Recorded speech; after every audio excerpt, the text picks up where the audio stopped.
Alright guys, I'm ready to go to Cooperstown to see Derek Jeter get inducted. I just woke up a little bit ago, and now it's time to go wake up Richie the way only an uncle can wake up a nephew.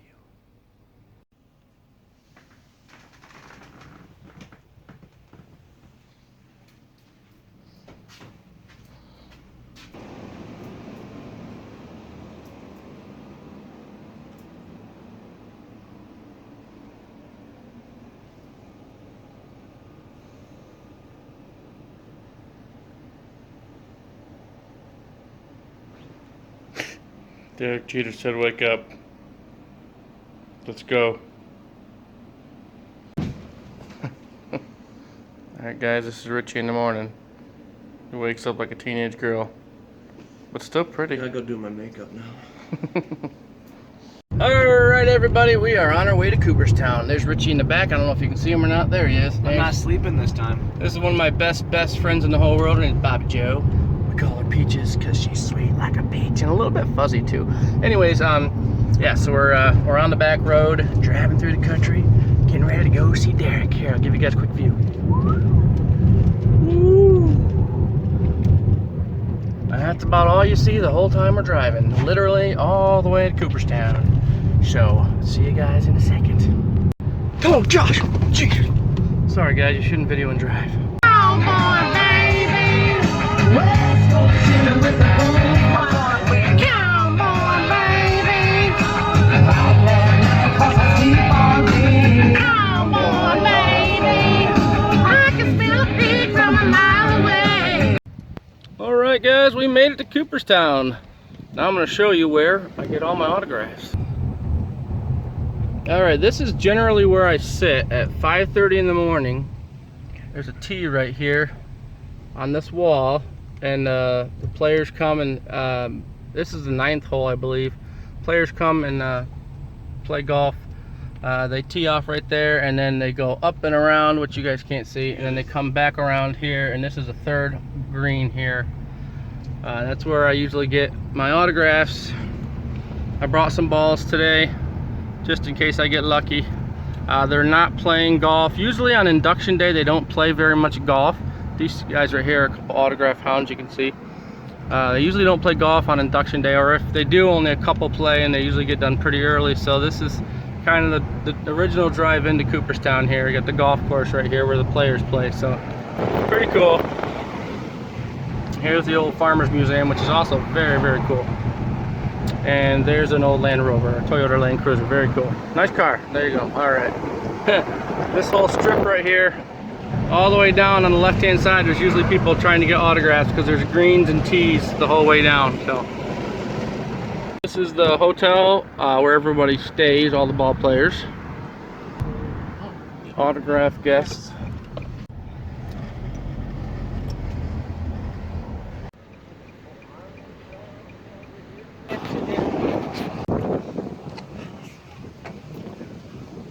Long walk every year.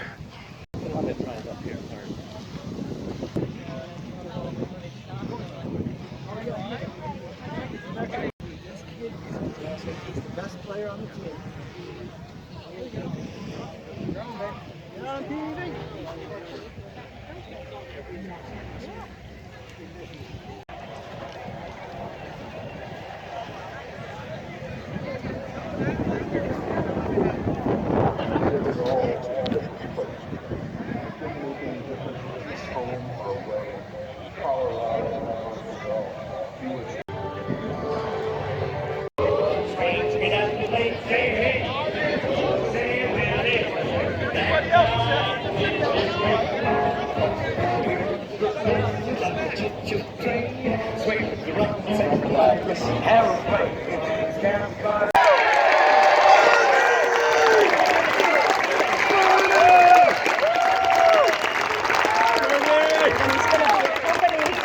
By Richie Canada on sax.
the end of World War II, he is one of only 3 men to have a season of 400 total bases, with a .450 on-base percentage, slugging over 700.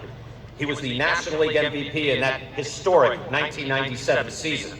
He is a 3-time batting champion, who also topped the National League in on-base percentage twice and slugging twice.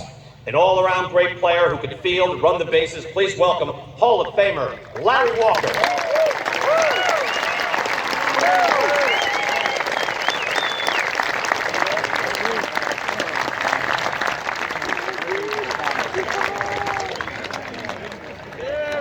In his first 8 full seasons with the New York Yankees, he anchored a club that won 6 American League championships and 4 World Series titles. He'd win 4 in a 5-year stretch and would end up winning 5 World Series titles overall.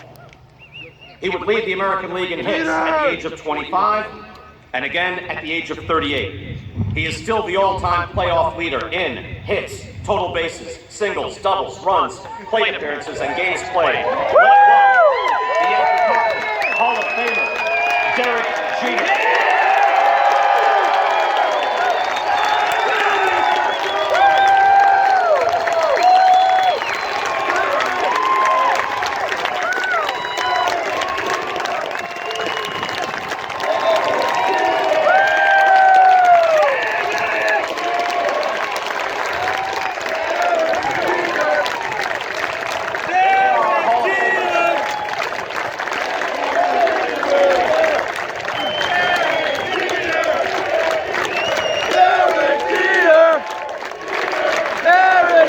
But I did one of those hashtag things on Twitter, and it read, "Fergie needs a friend."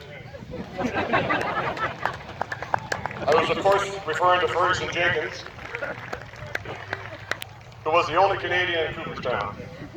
Today, I finally get to join Fergie as the 2nd Canadian in the Hall of Fame and the 1st Canadian. Woo!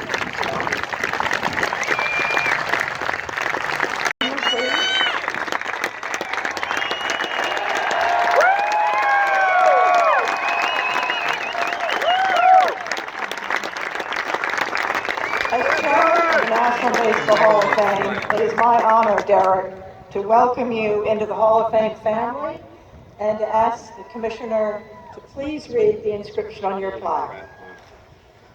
Derek Sanderson Jeter, the captain, New York AL, 1995 through 2014. Part of the Yankees dynasty defined a 2-decade run of Bryant's dominance that produced 17 postseason appearances, 7 American League pennants, and 5 World Series championships. Selected to 14 All-Star games and named 1996 AL Rookie of the Year. Winner of 5 Gold Glove Awards, appearing in all of his 2,674 games in the field at shortstop. Totaled 200 or more hits in 8 seasons, retiring 6th on the all-time list with 3,465. Scored 1,923 runs with 100 or more in 13 seasons. In a record 158 postseason games, batted .308 with 111 runs, 200 hits, 32 doubles, and 20 homers. Earned the 2000 World Series Most Valuable Player Award.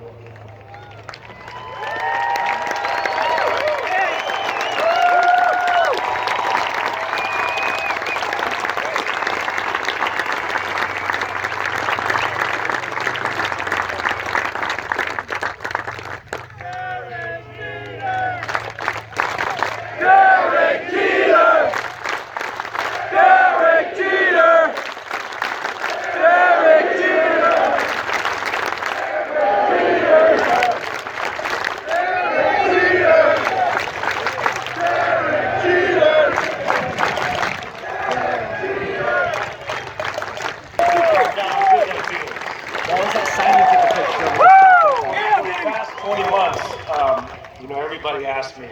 how's the Hall of Fame speech coming? I'll be honest with you, for 18 of those months, my response was I haven't even started yet. When I finally began, I had no idea, how do you even start? Where do you begin? Who do you thank? And quite frankly, considering the circumstances, who am I going to be saying it to and in front of? What can I say in 15 minutes that can cover my entire career?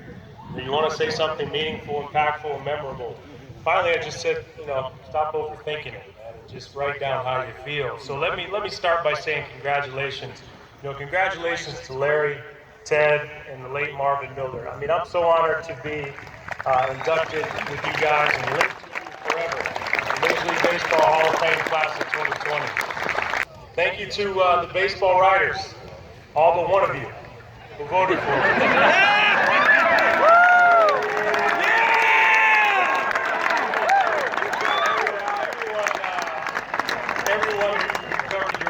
The writers, the columnists, TV and radio, and a special thank you to the Hall of Famers. Those that are here with us today, the ones that couldn't make it, the men I played with, played against, for, and looked up to and admired. When the induction ceremony was canceled and then later it was postponed, everyone told me, don't worry about it, it's going to happen eventually and it's going to feel the same. You were right, but I do want to point out one thing. As you saw earlier, the Hall of Fame is special because of those who are in it. And we've lost way too many Hall of Famers over the last 20 months. And these are all Hall of Famers that would have or could have been here. And selfishly, for that reason, it's not the same. Because when, everyone asks about nerves, they assume it's because of a speech, what I may say or not say. The number of people in attendance or watching at home. No. The nerves are because these guys behind me right now and all of those that are a part of the Hall of Fame family. Because the great thing about baseball is its history, and that's what makes it so special. I want to share two quick stories, two special moments I had with the Hall of Fame family early on in my career. The first was in 1996. After we won the World Series, I was attending the New York chapter of the Baseball Writers Dinner in New York, and I was seated on the dais next to someone I had never met before. And we sat there for roughly 3 hours. And if I'm gonna be honest with you, I can't recall any details of our conversation, but I do know it was a time that I'll always cherish. Because when you talk about class and you talk about elegance, this person was and still is the epitome of it. The fact that she even knew who I was and was willing to listen to what I had to say made me feel like I was the most special person in the world. That person was Mrs. Rachel Robinson.